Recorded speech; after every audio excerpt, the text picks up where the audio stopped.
പ്രതിപക്ഷ ഉപനേതാവ് പദത്തെ ചൊല്ലിയുള്ള തർക്കത്തിൽ സിപിഎമ്മിനോട് വിട്ടുവീഴ്ച വേണ്ടെന്ന് സിപിഐ സംസ്ഥാന സെക്രട്ടേറിയറ്റ്. പ്രതിപക്ഷ ഉപനേതാവ് പദവി പാർട്ടിക്ക് കിട്ടിയേ തീരുവെന്ന സെക്രട്ടേറിയറ്റ് തീരുമാനം സിപിഎമ്മിനെ അറിയിക്കും.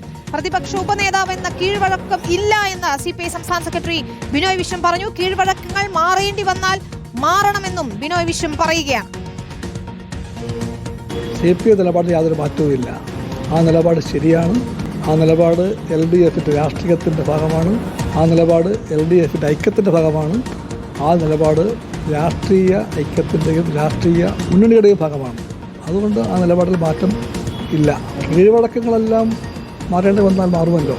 അപ്പോൾ അങ്ങനൊരു CPIക്കും CPMനും തമ്മിൽ പരിഹരിക്കാൻ കഴിയാത്ത ഒരു തർക്കവുമില്ല. അതേസമയം പ്രതിപക്ഷ ഉപനേതാവ് സ്ഥാനം വിട്ടു നൽകില്ലെന്ന നിലപാടിൽ ഉറച്ചു നിൽക്കുകയാണ് CPM. ആരുടെയും ആത്മാഭിമാനം ആർക്കു മുന്നിലും പണയം വെക്കേണ്ടെന്നും തർക്കങ്ങൾ പരിഹരിക്കുമെന്നും സംസ്ഥാന സെക്രട്ടറി MV ഗോവിന്ദൻ പ്രതികരിച്ചു. ആരുടെ ആത്മാഭിമാനവും ആർക്കും പണയം വെക്കാൻ പാടില്ല എന്നുള്ള നിലപാടുള്ളവരാണ് ഞങ്ങളെല്ലാം. അതൊക്കെ ഞങ്ങൾ ചർച്ച ചെയ്ത് ആവശ്യമായ നിലപാട് ചെയ്യും. അതൊക്കെ നമുക്ക് പരിഹരിക്കാം. അതൊക്കെ ആവശ്യമായ രീതിയിൽ ഇടപെട്ട് കാര്യങ്ങൾ പരിഹരിച്ച് പോവുകയല്ലേ സാധാരണ ചെയ്യും. അത് നിങ്ങൾ ഉത്കണ്ഠപ്പെടേണ്ട കാര്യം നമുക്ക് ഫലപ്രദമായിട്ട് പരിഹരിക്കാം. അല്ല, കീഴ്വഴക്കെന്ന് പറയുന്നത് ഇതുവരെ ഉണ്ടായിരുന്ന സംഭവങ്ങളും പരിശോധിച്ച് നോക്കിയാൽ PS-ൻ്റെ കാലത്ത് ദീർഘകാലം ഉണ്ടായിരുന്നല്ലോ. PS പ്രതിപക്ഷ നേതാവായിരുന്ന ഘട്ടത്തിലെല്ലാം ഉപനേതാവായിട്ട് CPM തന്നെയാണ് ഉണ്ടായിരുന്നത്. TV പ്രസാദാണ് ചേരുന്ന വിശദാംശങ്ങളുമായി. പ്രസാദ്, ഒരു അസാധാരണ പ്രതിസന്ധിയാണ് LDFിൽ രൂപപ്പെട്ടിരിക്കുന്നത്. കീഴ്വഴക്കങ്ങളെന്ന് CPM പറയുമ്പോഴും കീഴ്വഴക്കങ്ങൾ മാറ്റേണ്ടി വന്നാൽ മാറ്റണമെന്നാണ് CPIയുടെ സംസ്ഥാന സെക്രട്ടറി അല്പം മുൻപ് പ്രതികരിച്ചത്. കടുപ്പിച്ചു തന്നെയാണ്. എന്താണ് CPIയുടെ തുടർ നീക്കങ്ങൾ?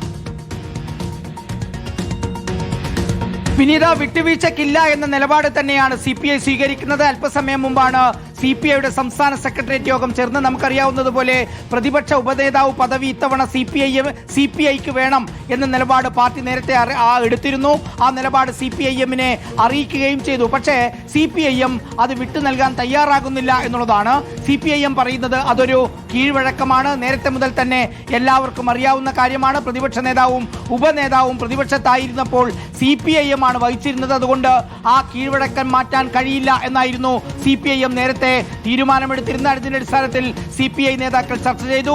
CPIM സംസ്ഥാന സെക്രട്ടറിയുമായി ചർച്ച നടത്താൻ തീരുമാനിച്ചു. രണ്ടുപേരും ചേർന്ന് ഇന്നലെ ഒരു ഉഭയകക്ഷി ചർച്ച നടത്തി. പക്ഷേ അതിൽ ഇന്നിപ്പോൾ വാർത്താ സമ്മേളനത്തിൽ പറഞ്ഞ അതേ നിലപാട് CPIM സംസ്ഥാന സെക്രട്ടറി MV ഗോവിന്ദൻ ആവർത്തിക്കുകയാണ് ചെയ്തത്.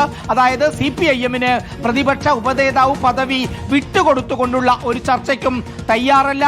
അതൊരു കീഴ്വഴക്കമാണ്. ആ കീഴ്വഴക്കം ലംഘിക്കാൻ കഴിയില്ല എന്ന് MV ഗോവിന്ദൻ പറഞ്ഞതോടുകൂടി പ്രതിപക്ഷ ഉപനേതാവ് പദവി കിട്ടാതെ CPIക്ക് മുന്നോട്ട് പോകാൻ ആവില്ല എന്ന നിലപാട് പറഞ്ഞ ഇന്നത്തെ യോഗം, ഇന്നലത്തെ ഉഭയകക്ഷി ചർച്ച അവസാനിക്കുകയായിരുന്നു. ഇന്ന് CPIയുടെ സംസ്ഥാന സെക്രട്ടേറിയറ്റ് യോഗം ഈ വിഷയം വിശദമായി പരിഗണിച്ചു. 3 പ്രധാനപ്പെട്ട നേതാക്കളെല്ലാം തന്നെ പ്രതിപക്ഷ ഉപനേതാവ് സ്ഥാനം കിട്ടിയേ മതിയാവൂ എന്ന തീരുമാനമെടുത്തു. അതുകൊണ്ട് CPIയുടെ ഈ നിലപാട് ഇനി CPIMനെ അറിയിക്കും. അസാധാരണ പ്രതിസന്ധിയാണ്. എങ്ങനെ പരിഹരിക്കും എന്നുള്ളതാണ് എല്ലാവരും ഉറ്റുനോക്കുന്നത്. വിനീത, അതാണ് എല്ലാം പരിഹരിക്കുമെന്ന് MV ഗോവിന്ദൻ പറയുമ്പോൾ പോലും കടുത്ത നിലപാടിൽ തന്നെയാണ് CPI ഉള്ളത്. തുടർ നീക്കങ്ങൾ ആകാംക്ഷ തന്നെയാണ്. തെരഞ്ഞെടുപ്പ് തോൽവിക്ക് പിന്നാലെ അസാധാരണ പ്രതിസന്ധി LDFിൽ രൂപം കൊള്ളുകയാണ്. TV പ്രസാദാണ് വിശദാംശങ്ങൾ നൽകിയത്.